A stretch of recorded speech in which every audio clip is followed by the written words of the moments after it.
killed a grizzly bear with your loose leaf notebook. No, Yeah. see, now as I get older, like it's gonna be, when we were in school, like we had to pass notes with paper.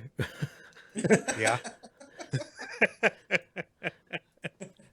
We don't I have had to half the I had notes to you guys hunt had. down women for tit photos. I couldn't just find those on the internet.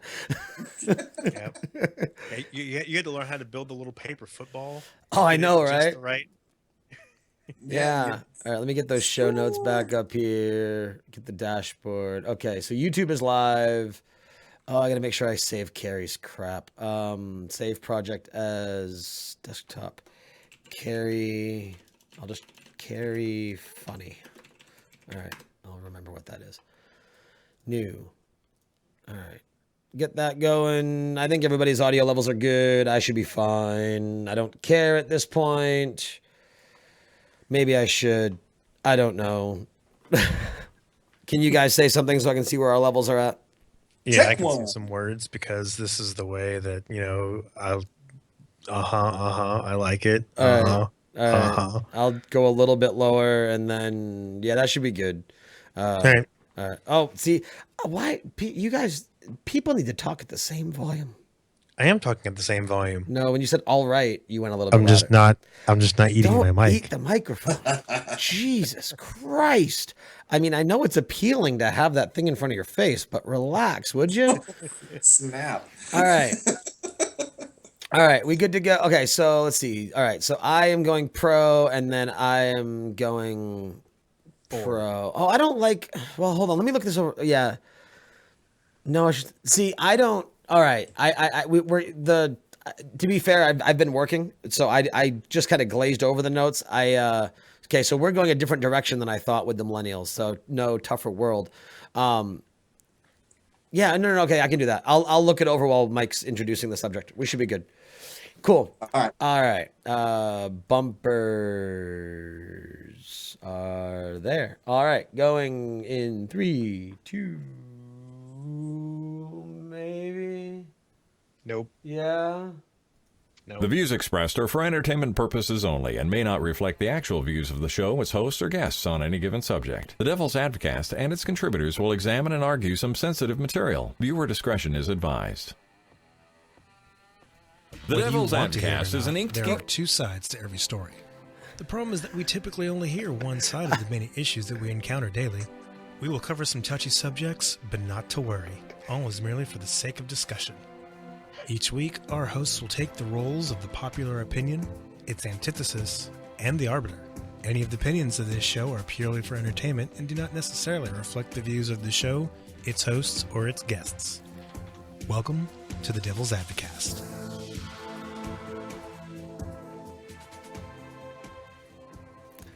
Are you enjoying yourself? Absolutely. The show started. You might want to talk. Yeah, I know. It's the evening, and it's me, Michael. Joining us as always maybe not necessarily as always on Devil's Advocast is Nate, and not Carrie. It's on Today my we have a studio. special How is guest. it not as always? Huh? It says as always, but I mean you're here as always, but not Fletch. Right, fair enough. Yeah, again, not Carrie, but Mr. Fletcher Bumpus. How are you today, sir? I am well, sir. How are you guys doing? Doing good. Oh, As you all bad. know, Nate's the owner of Ink Geek Studios and the Yes. creator Yes, of I such am. podcasts as Mind of the Geek and Geek Access. And Fletcher is our lovely, fun producer from Blazing Caribou Studios. And well, Are you gonna make it get these- tonight? What? I said, are you gonna make it tonight? Yeah, I'm fine. Let's start this thing. All right, let's go. Good call.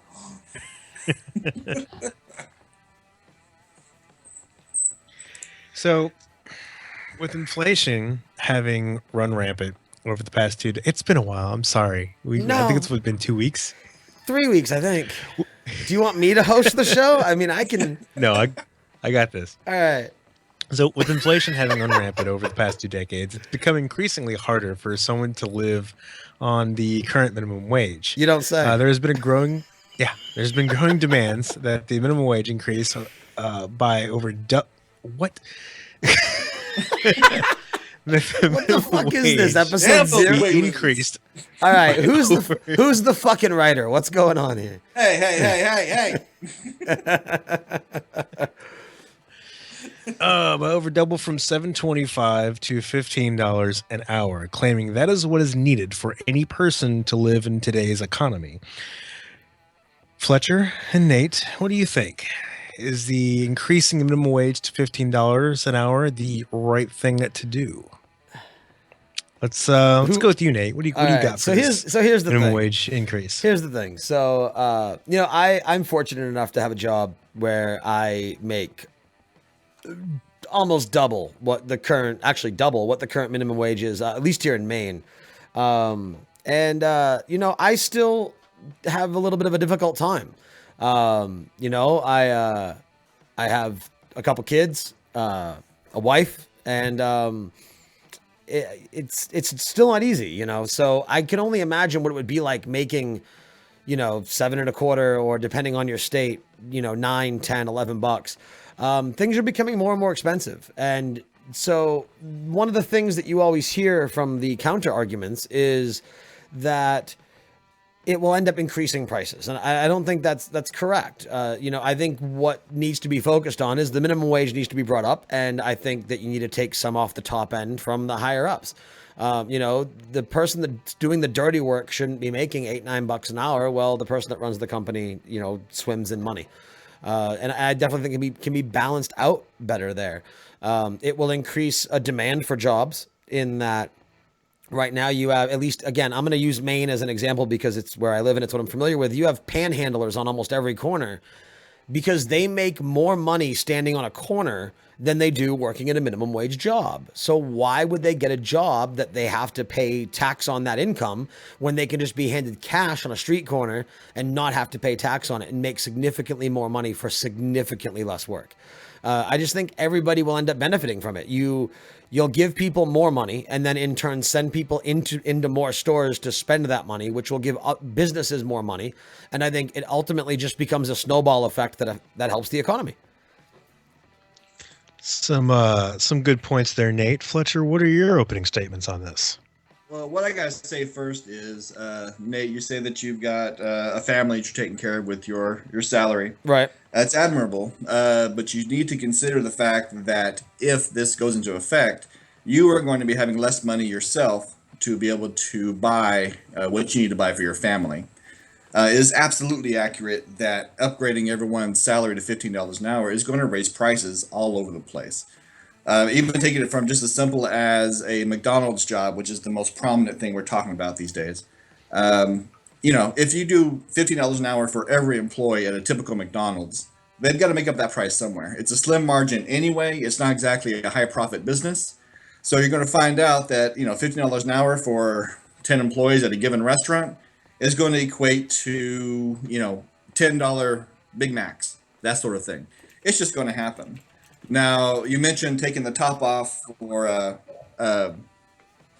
taking the top. Am I still there? Yeah, you're here. I just letting Mike know I lost his video. Okay. You're good. So taking the top off for the CEO or the higher ups, admirable. And I can see, them getting paid their CEO salaries may be real rough, but they're the only ones that are doing that job. There's not, several thousand doing that job. So it only comes naturally that the ones that are doing the minimum wage jobs aren't going to get paid, exorbitant amounts of money.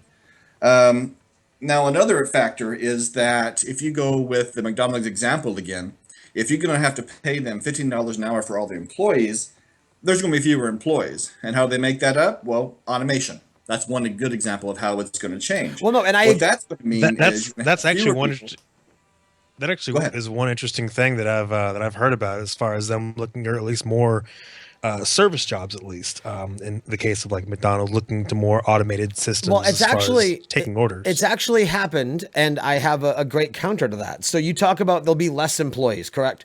And you also talk about automation. So yes, in, I believe it was San Francisco, the minimum wage went up to $14 or $15 an hour. And what some of the McDonald's did in San Francisco was they added touchscreen order terminals. And I'm for that. That's okay. Because you are not forcing someone to work at a wage they can't work. Now, when you say there'll be less employees and they are expected to do more work, here is where you get the benefit there. You will have people who you'll have more people going for the jobs. So you will have people that may be more qualified, people that may be more educated, people that might be faster and might be more accurate at their jobs. I mean, I go to fast food restaurants fairly frequently because of my current schedule at work. It doesn't allow me to be home for dinner. I also go to drive-through coffee shops all the time. You know, my beverages are incorrect fairly frequently, unless I go to my regular one. Whenever I order, like whenever I go to like a Burger King or a McDonald's and I order, I'm a fairly picky eater, so I have to order my food specifically. And I always double check it because of the situations where it's been wrong too many times. And that cost the company money. So that right there, when I go and give that burger back and they have to throw it out and make me a new one, that costs them money. Essentially, if you're right, you would have less employees, but you would also have people that might be more qualified trying to get the job because the job pays a more honest living wage. Therefore, you would only need less employees because you would have people that potentially had a higher work ethic. You would have people that potentially were able to do the job faster, do the job more accurately, and cause less lost revenue on the back end from food being thrown out because too much is cooked, or food being late because not enough is cooked, or like my example, food being thrown away because it's made incorrectly.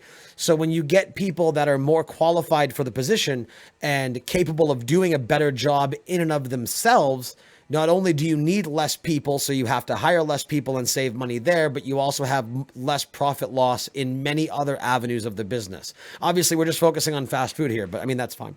Now, I have a quick question on qualifications there that might be kind of tangential.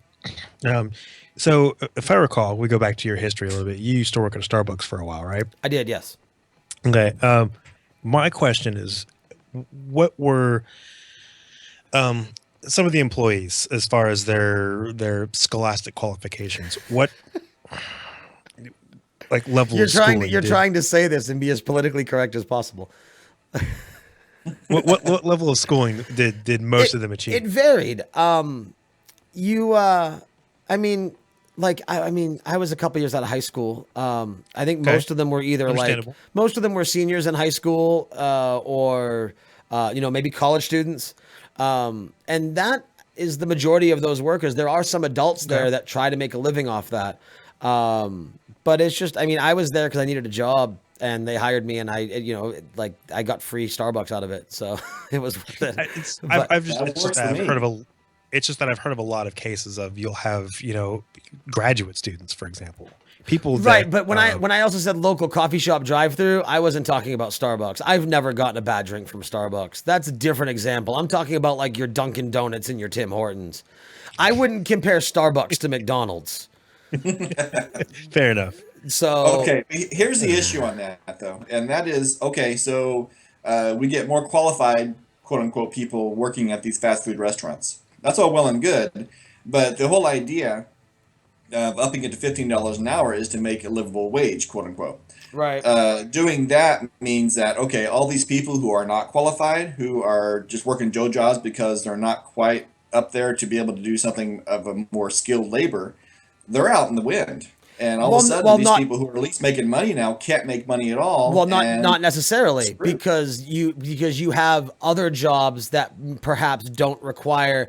I mean, if you can go be a carpenter's helper for $15 an hour or more, that would be great. If you could go work, right. It's cascading though. But what if you don't want to be a carpenter's helper? $15 an hour job. Well, no, but you can go work in a warehouse. You could go work in a warehouse. I mean, I worked at Pepsi. Locally here, and it was minimum wage. It was like $7.50 an hour, or even $7 at the time. This was years ago. And there were some people there that was what they did because that was all they could do. Now, so one of the issues with the numbers of unemployment isn't necessarily the people that are out of a job, but there's also been a disparity about the numbers of people that are still able to work, but that just simply are not looking for a job. Yeah, but Because nothing. what I mean, raising the minimum wage might fix that, but I mean, that's almost a different argument altogether. I mean, that's just like, how do you motivate people? I mean, I mean, we could have a whole debate about that too, with people who mooch off of our government because we give things away too easily. I mean, that's a whole other discussion. Well, the end point is if you're going to have a lot of automation, which is bound to happen certainly for places where it can happen, like McDonald's per Oh, for se, sure. and you have qualified people coming in and taking those jobs, the people that are not able to take those jobs are going to try to find jobs elsewhere. But the places where they could get jobs elsewhere are also going to have fewer jobs because they got to pay more of a salary.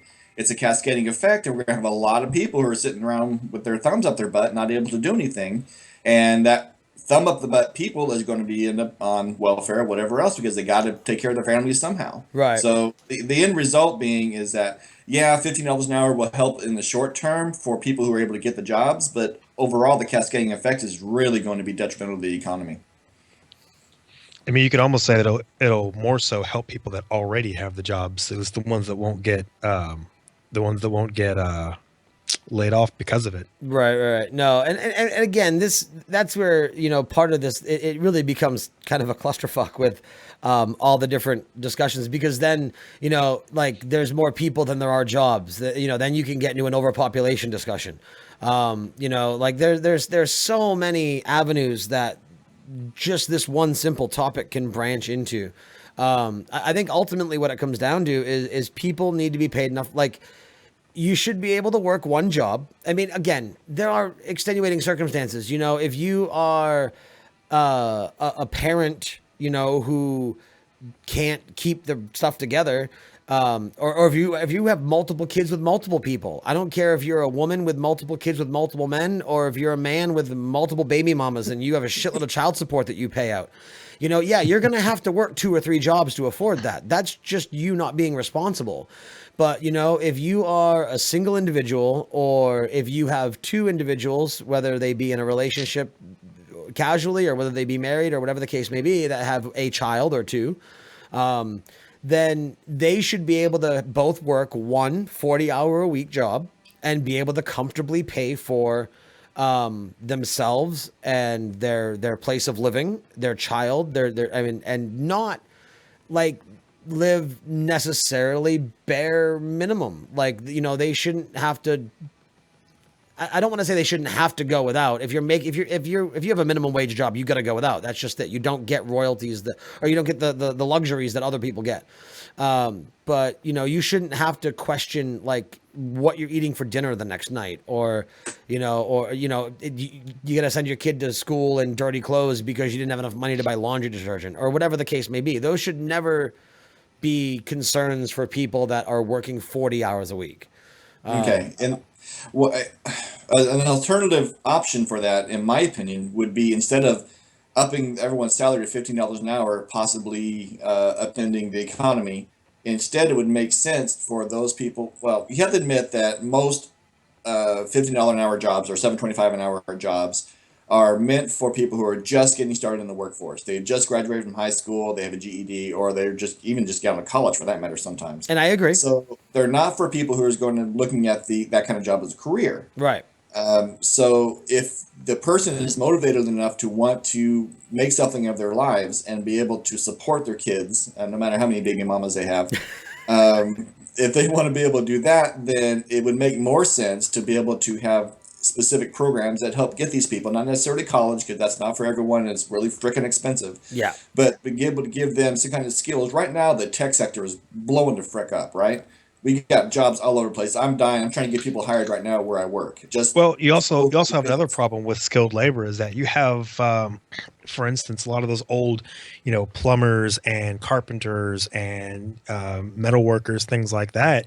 People that were making a living out of those jobs, and say like 20 years ago, 30 years ago, they're getting old. They're trying to retire. They're dying. Who's replacing them? Very true. No, I'm just saying, if we can get something like that going, to where we can get these people skilled in other parts of labor where they don't have to work at McDonald's 12 hours a day or whatever else, right. That would be a much better answer than just trying to arbitrarily up everyone's quality of life, and thereby making everybody quality of life go down. Right. No, I completely agree. Mike, where are we at time and topic wise? Are we about ready to pull the curtain back and break the fourth wall a little bit on this topic and move on to the next one? Yeah, we can do that now. Okay.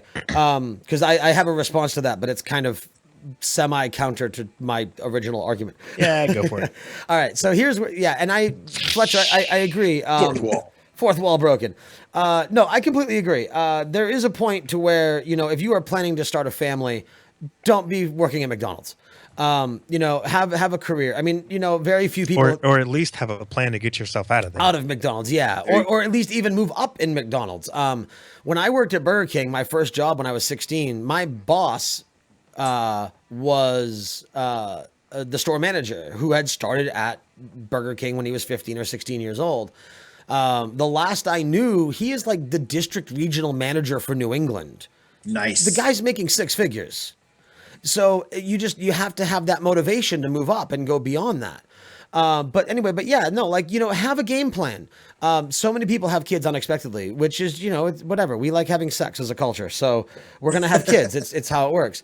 But when my daughter when my wife got pregnant with, our first child, I was unemployed. I was a family rat. I had a family who, I said, hey, give me money. And I got money. I didn't have a reason to, they never gave me a reason to have to work. I quickly had to whip myself into shape when my first child was on her way. So I ended up getting a job. Then I got my job at the post office. A couple of years ago, I got converted to career and I'm golden. But I got really lucky. The post office is really post office is really difficult to get into.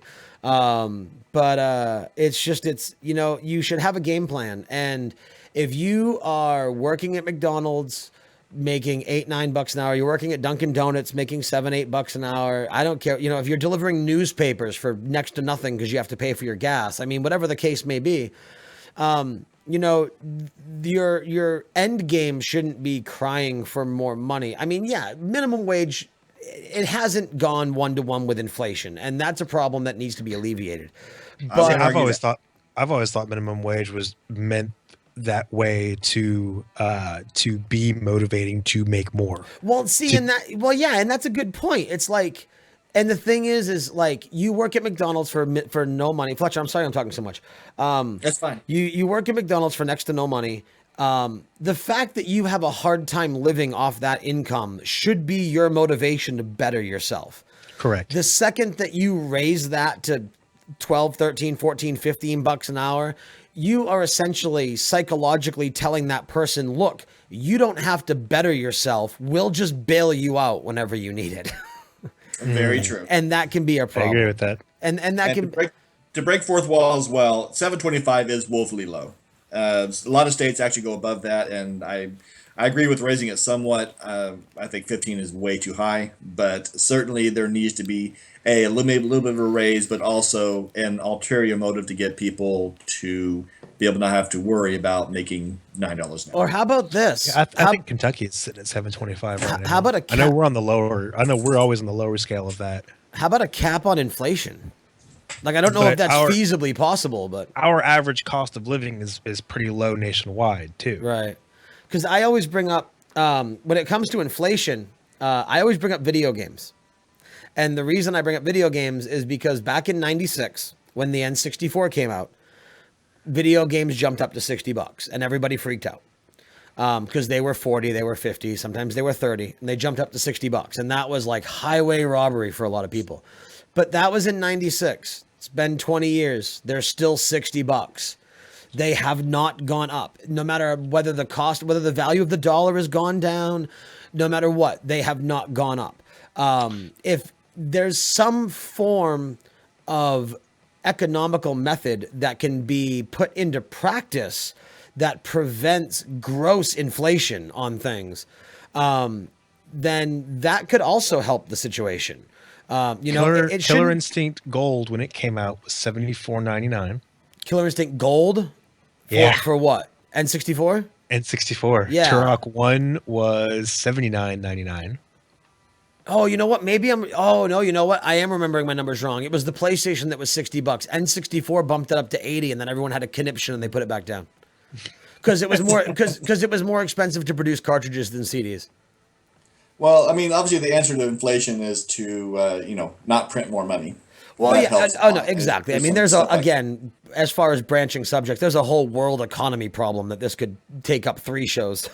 very true. Yeah, but Super Mario 64, Pilot Wings, Wave Race, Ocarina of Time, and Star Fox were $79.99, Which is why the PlayStation outsold the N64. because of the Rumble Pack. Oh, it was the Rumble Pack. Yeah. Yeah. Fuck that thing. But they were $59.99 otherwise. Turn Yeah, that. but Ocarina of Time, man, that was a freaking awesome Turn game. that Come on. goddamn N64 controller into a sex toy with handles. That handle that. Tell me controller I'm- was meant for aliens with 3 hands. Tell I'm me sure. I'm wrong. That N64 you're not controller, wrong. it's a fucking dildo with handles once you put that Rumble Pack in there. And so, all right. On that we're, note, we're gonna close this down. And so everybody out there, tell us what you think about the minimum wage increase and the kind of the wage gap of what's going on here. Let us know your opinion on Twitter with the hashtag Advocast, or send us an email at thedevilsadvocast@gmail.com. Now, next, millennials and their intestinal fortitude.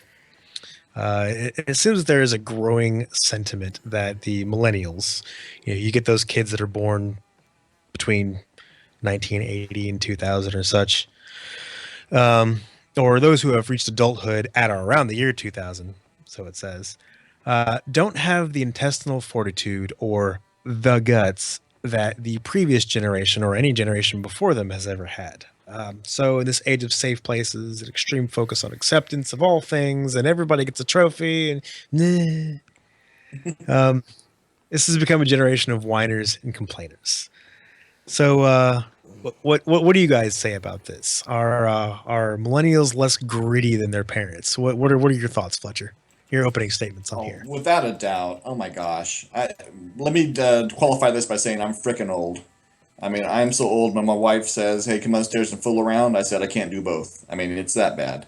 So I'm just going to say that yeah, it's okay. So let's start with the colleges. Okay, why in the world do you need a safe place to have your opinions and everything else? Why is it that we have to coddle all of the kids going through college or even high school and say, "Hey, you know what? Your opinions matter. And if someone disagrees with you, they can't say a thing about it. They cannot say anything derogatory about whatever opinion it is you have." That bothers the crap out of me. And oh my gosh, I mean, the ability to be able to complain and say that I don't like something, and to have everyone have to nod and smile in agreement without having some kind of an ulterior opinion is just not helping things.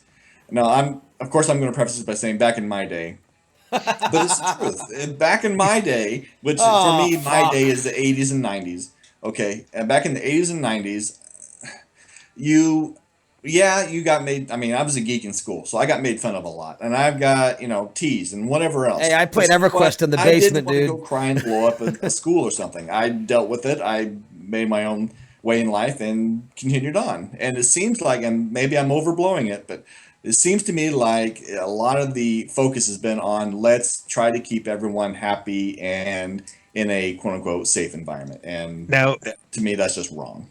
Now, Nate, you're among the realm of the millennials, and it sounds like you have some words to say. What's your take on this? All right, so here's the thing.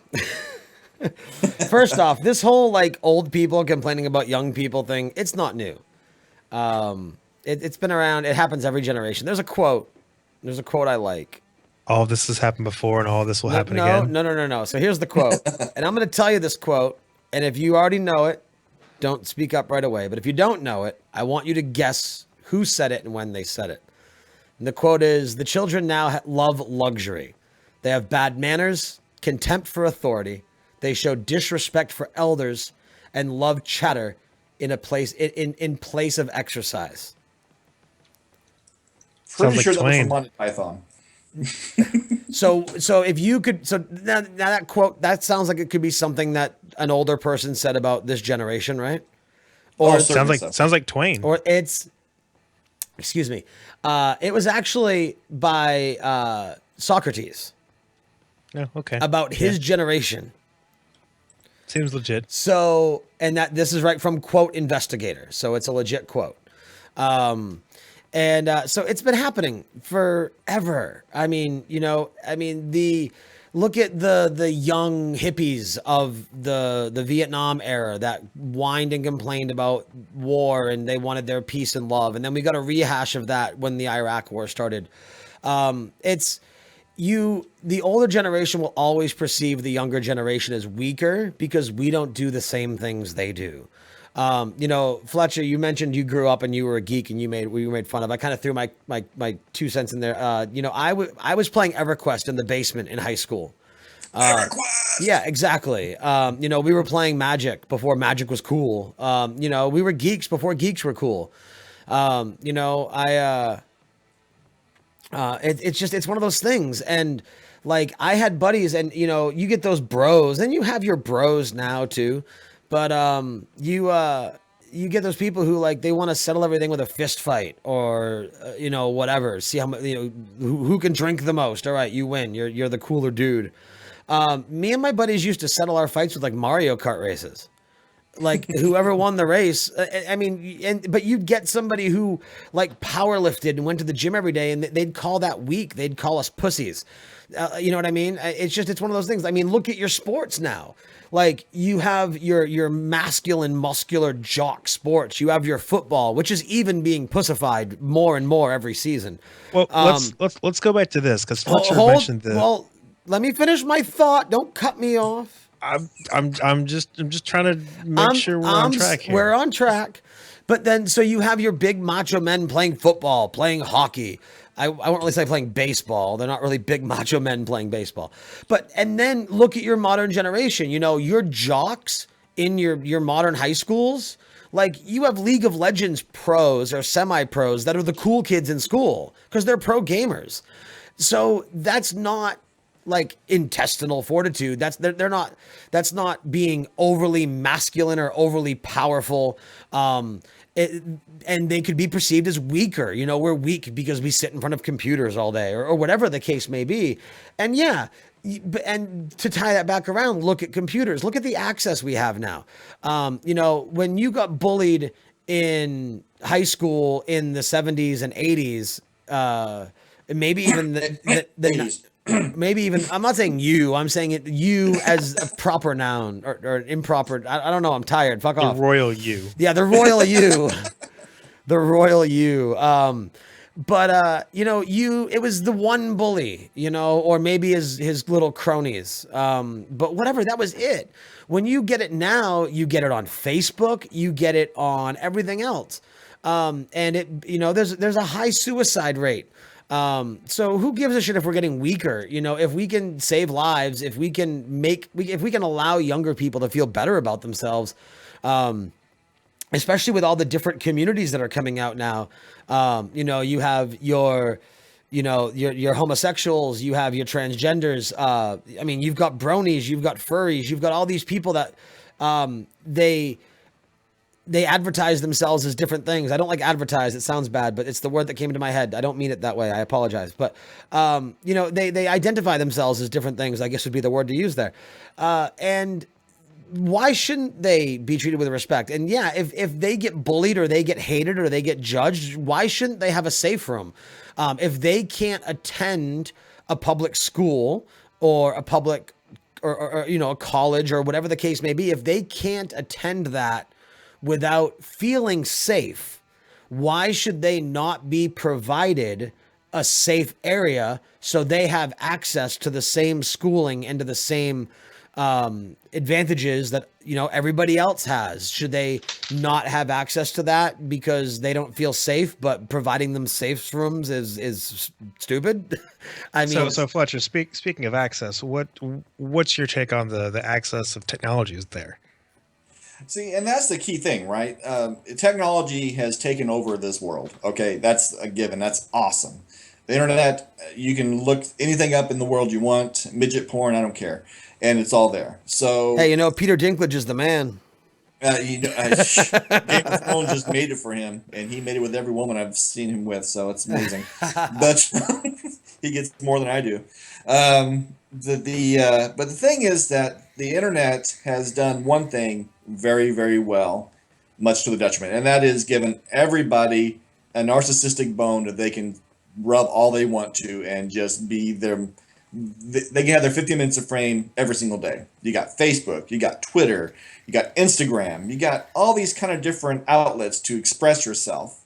And when people come in and they give, there are two different ways on this, so let me continue my statement. But when people come in and give a dissenting opinion on whatever they say, it gets a huge blow up. I mean, people colloquially call it Facebook drama. Because of that, it's crap that goes on because you have an opinion, someone has another opinion, and you don't like what they say, so you shut it out and you yell at them. Now, that being said, there is a thing as Facebook bullying or whatever else, and I completely get that that is a bad thing. Fair enough. But I am not a fan of physical violence, being bullied physically and that sort of thing. Fair enough. I understand that's not good. But you should also be able to grow a thick skin and be able to accept that someone may disagree with what you say or even your lifestyle and not feel butthurt over it. You should be able to deal with it, ignore it if you need to, and live your life the way you want to. It's America. Do what you will. Do you disagree, Nate? It's difficult. Do you take offense? It's difficult. It's difficult. You say it for him, buddy? No, I am somebody who has a thick skin. For sure. I don't get awkward. I don't get offended. I'll be the first person to swear at my mom if she's being a royal bitch, and I'll call her a bitch to her face. You're not going to offend me by talking about my mama. I'm a pretty thick-skinned guy. I'm covered in tattoos, as everyone knows me knows. That asks for judgment. I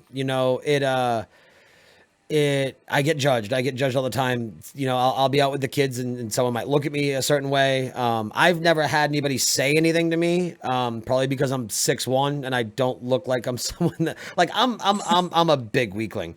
But I don't look like a big weakling. So, I can be kind of intimidating looking. But I know people who have had things said to them directly to their face, tattooed people. They're like, oh, well, I hope your daughter doesn't grow up to be like you. And it's like, well, fuck off. But again, there's a big difference between disagreeing with someone and blatantly disrespecting somebody. I can disagree with a lot of people. I disagree with religious people. As an atheist, I disagree with religious people, but I can live in harmony with them as long as they're not trying to shove their religion down my throat. And I don't do the same thing. I used to be a really militant atheist, but I don't, because we all need to live together, and that's part of it. But I think that goes both ways, and it certainly does. If you want someone to respect your beliefs and your opinions or your lifestyle choices, again, I don't like the word choices because it's not a choice. If you are, if you have gender identity questions, or if you're a homosexual or bisexual or whatever, you're born that way, or at least I believe that you're born that way. So I don't like the word choice, but either way, but if you want people to respect your opinions or your identity, you have to be willing to respect theirs. So in the same way that, what am I trying to say? Yeah. So let you just say, so, if a transgendered person wants you to accept the fact that they identify as whatever gender they identify as, they also need to accept the fact that you might not necessarily agree with that. That doesn't give them the right to argue with you and throw it in your face, but it also doesn't give you the right to hate them for that reason or deny them rights. I don't want to get into different laws here because that's a whole different conversation, but, it's the same thing, that homosexuals went through in the 70s and 80s and 90s. Forever. Yeah, ever. They're still going through it. They have a little bit more protection now, but they're still going through it. Live and let live. And if we can just stop the disrespect and stop the hatred, and it's been there forever, you know, right now in this current generation, it's sexual identity. You know, whether you're, again, homosexual, heterosexual, bisexual, you know, Vegisexual. Vegisexual. Sure. Brony sexual, furry sexual, whatever, Pansexual. yeah, whatever sexual word whatever word you can add before sexual, whatever level on the spectrum you are. right? Exactly, and that's cool. And I love the fact that we are in a community in a world now where people can be out about whatever they are or whoever they are or whatever it is that they like. And I think that's a big thanks to the internet. People are realizing that they're not alone, you know, so they have a group that they can form to. That's awesome. But the thing is we've had this, again, just like the quote that I read, we've had this every single generation. It was, you know, if you go all the way back to the early 90s and way beyond that, or early 90s, the early 1900s and way beyond that, you know, it was race relations. You go back even further to, you know, your dark age times, and it was just whatever country you were from. Didn't care what Religion. Yeah, your religion. Oh my God. I mean, the people murdered in the name of religion, back before, you know, technology and stuff. Look at, like, you know, the Crusades for Christianity and everything else. But the thing is, Anything to add on that, Fletcher? No, I absolutely see where he's coming from, and I absolutely agree. I'm just saying that to have an announced protection area because a person or a group of people want to feel like they don't have to be judged in this area. Did you ever seems overkill to me? Do you ever feel, okay, now let me ask you this so I can target this correctly. Okay. How old are you? I am in my upper 40s. Okay. Do you have any kids? I have 4. Okay. Do you feel as though your generation might be some of the cause for why people are a little thinner skinned? Oh, without a doubt. I have absolutely no doubt about that. It is my firm belief that one of the biggest reasons that a lot of the younger generation, like the younger half of this generation, are so thin skinned is because of this whole self-esteem movement that was started by your generation. And I mean, maybe a little bit, it might predate your generation a little bit. But the whole, everybody's a winner. I think this was probably the generation in between. Yeah, everybody's a winner. Everybody gets a trophy. Blah, blah. Like, that's why people are so thin-skinned. Nobody knows what it feels like to fucking lose anymore. Absolutely agree. Absolutely agree. Yeah. Are we breaking the fourth wall now? All right. But that's why. I mean, it's because no one knows how to take no for an answer. No one knows how to go, okay, well, I lost. Maybe I'm not any good at that. Let me try something else. Or fuck, God forbid. Or try it differently. Maybe I practice and get better at it. Right. And I'm guilty of that. That's why I love video games so much, because I'm good at them. And I like doing it because I'm good at them, and I don't like to lose. And the problem with that kind of behavior is that it carries out into school too. So you have these kids that are sort of that are geared and conditioned to learn a certain way, and when they get to higher learning, for example, sometimes in college, you'll have a lot of these kids that'll fail because they've been given all of the answers throughout their school, right. And now they're expected to find all these answers themselves. It's not even school. They don't know how. It's not even school. It's work. We could tie this back. Yeah. We could tie this back into our first topic. I mean, but yeah, just life in general, right? No, yeah, people want a higher minimum wage because they don't think that they should work for a better job. Everybody's a winner. I should make what he makes. It's kind of like the whole idea of sort of the whole teach a man to fish parable. Yeah. You give a man a fish and you feed him for a day, teach a man to fish and you feed him for life. Right. And no one is properly teaching these kids how to learn. Right. No one's teaching anybody how to do anything. I mean, and again, and I think that might even be part of the problem there. No one's teaching anyone how to do anything because no one has the right way to do anything. And I'll tie it back to video games again because it's the one thing I know. You're a gamer, Fletcher. I don't know. Are you a gamer at all? Oh yeah, big time. Okay, look at games now. Hell, I'll use one game as an example because I'm sure we've all played it at least once, and from its inception to now, it's the perfect example of how times have changed. World of Warcraft. Yes. Look at how it was in vanilla. If you raided in vanilla WoW, it took fucking balls, and I mean metaphorical balls. Women could raid too, but.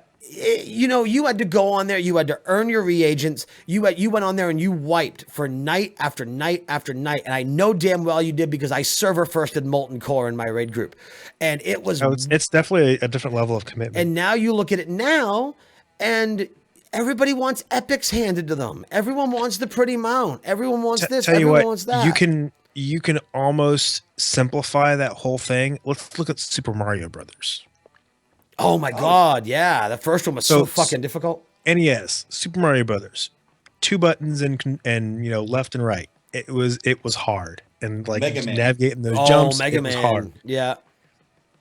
But, And they've been slowly getting back to that formula, but there was a time where it wasn't so hard, so to speak. No, and it's still not really because because everybody has to have access to it, right? And therefore, it didn't feel as rewarding. I mean, look at Diablo 3 compared to Diablo 2, and there was a decade between there. Look at anything. I mean, things are made. We may be getting back to harder games, but Uncharted 4 ain't it. Uncharted 4 is like a 12-hour game. No, but Uncharted 4 was amazing, though. It was a good game, don't get me wrong, but it was freaking easy. Come on. It got to win that game. Yeah, no, I mean, it got a little bit more, but there was a lot of gifts in that game. Your mini map gave away a lot. The fact that the guys didn't just have to spot you; they spotted you, and then there was a little timer that gave you time to hide again. Because it's like, oh, you made a mistake. We're gonna give you a little bit of a cushion for you to correct it before it fucks you. But yeah, no, I totally agree. And again, you can take that away from gaming. Look at, back to the pro football talk. Look at did you ever think, now Fletcher, Mike, I know you're a little bit older than me. And then Fletcher, again, I'm only 32. But back in the day, I don't know if either of you are sports fans. But you look at your 90s football, look at your early mid 90s football. Did you ever think that football would ever get to a point where they said, well, you guys are hitting each other too hard? Never. Yeah, absolutely agree. Do you know what I mean? And now there are people that want to take fighting out of hockey. That's like taking the accidents out of NASCAR. No one's going to watch that shit anymore. Good luck trying to take the accidents out of NASCAR. Well, you'd have to take the idiots out of it first, which means the sport wouldn't exist anyway. Well, honestly, that comes from America being the land of the lawsuit more than anything else. Right, well, yeah, everyone's afraid of but no, I think it's speaking of lawsuit, and kind of a tangent on this, but before I ask this question, we want to make sure to let everyone else out there tell us what they think about millennials. Let us know your opinion on Twitter at the hashtag Advocast, and we want to know what you think, or send us an email at thedevilsadvocast@gmail.com. I'm gonna retweet it and put Scott Johnson's handle in it because we know what he feels about it. We know how he feels about millennials. now, this is kind of a sort of a tangent, but you're aware of this whole crazy gorilla thing in the Cincinnati Zoo, right? Yes, and suddenly everybody is a gorilla expert. Yeah, right. So the one thing I'm waiting for to happen to see if they'll actually, if the zoo will have the balls to even do it, and it actually wouldn't even necessarily be them, because even the zoo has insurance handlers. I'm waiting for a lawsuit to pop up against that family.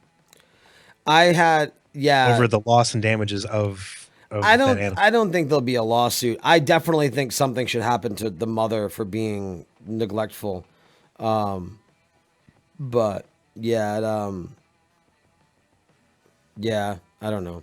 No, but I just want to say really quick. So there's this meme. It says, "Great, now everyone is an expert on parenting, zoos, gorillas, and tranquilizer darts."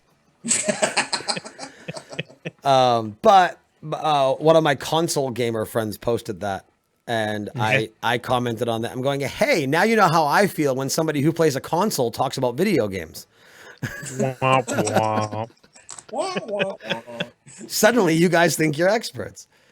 All right. Well, looks no. like there's nothing interesting to see in the Twitters. Kind of checked them out, and not a lot Yeah, of- no, we're still, we're lot of still a things new going on. show. Talk to us, people. Follow us. Yeah. What is it? At The, TD Advocast on Twitter, right? At TD Advocast. I own the Twitter account. I should fucking know. It's hashtag Advocast. No, I meant our Twitter is at TD Advocast. Oh well, yeah, dude. It's at Okay. TD Advocast all day long. Okay. Yeah, and is it hashtag Advocast or hashtag? Okay. Hashtag Advocast. All right. I didn't remember if we went with hash. Yeah. See, it's episode 3.1. Something like that. Yeah. Where can people find you, Nate? Oh, you can find everything else I do over at inkedgeekstudios.com. You can find my live stream gaming. Lately, it's been all about Overwatch because it's fucking awesome. Over at twitch.tv/xcynicx. That's also where you can follow me on Twitter and on Facebook without the X's. And Cynic is SYNEK. So follow me on Twitch, check out some gaming, and if you're in the chat room, say hello. I usually have a handful of viewers, but nobody ever talks. What about you, not Carrie? Not Carey can be found at Twitter at FletcherFFletch. You also find me at a lot of the Blazing Caribou Studios as the writer and editor-in-chief, so you'll see a lot of my work there. Also, you can find me on Facebook, just Fletcher Bumpus. You'll find me. And you can catch me here and there at Dice Tomato on Twitter and around the interwebs and places. YouTube stream every now and then, but it's been pretty busy on things lately. Man, I can't talk today for no reason. Yeah, but again, thank you. Thank you. Have fun. Good night, Yes. everybody. Guys, thanks. The Devil's Advocast is an Inked Geek Studios production. If you have a topic that you would like us to talk about or have any info to add to the discussion, email us at thedevilsadvocast@gmail.com or give us a call at 207-200-5590 and leave us a voicemail. Catch us on Twitter and Facebook at The Devil's Advocast or tweet us with the hashtag Advocast. If you like the show, download and subscribe The Devil's Advocast at Podcast Addict or iTunes. You can become a patron at patreon.com/IG Studios. Every little dollar helps support great content like this show. Show your support. Your dollars mean more shows like this one at inkedgeekstudios.com. A special thank you goes out to Daniel Schmidt for our theme music, The Chemical Method. In the meantime, if you express a contentious opinion, be prepared to provoke debate and test the strength of the opposed. You could find yourself playing the What If game, only on The Devil's Advocast.